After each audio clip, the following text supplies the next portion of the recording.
पंतप्रधान नरेंद्र मोदी आज करणार भारतातील पहिल्या वंदे भारत शयनयान रेल्वेला मार्गस्थ.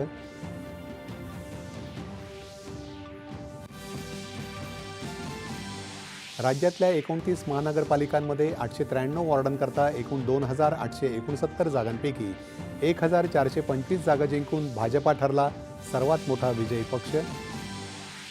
देशातल्या सर्वात श्रीमंत मुंबई महानगरपालिकेवर भाजपा शिवसेना युतीचं वर्चस्व.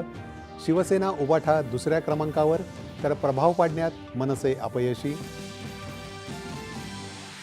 ठाण्याचा गड शिंदेंनी राखला. महामुंबईतही युतीकडे 4 महापालिका. वसई विरारमध्ये मात्र बहुजन विकास आघाडीला स्पष्ट विजय.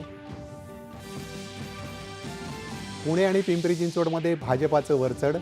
दोन्ही पवारांचा करिश्मा निष्प्रभ. मराठवाड्यात लातूर महापालिका काँग्रेसनं जिंकली तर परभणीत उबाठाला यश. या निवडणुकांनी राज्यातल्या जनतेशी रालोआचं नातं अधिक दृढ झाल्याचं पंतप्रधान नरेंद्र मोदी यांचं प्रतिपादन. तर जनतेने दाखवलेला विश्वास सार्थकी लावण्याचं मुख्यमंत्र्यांचं आश्वासन.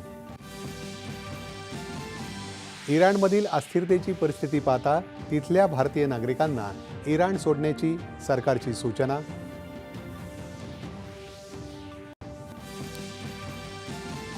आणि झिम्बाब्वे आणि नामिबिया इथं सुरू असलेल्या 19 वर्षाखालील एकदिवसीय क्रिकेट विश्वचषक स्पर्धेत आज भारताचा बांगलादेश विरुद्ध सामना. नमस्कार. 11च्या बातमीपत्रात मी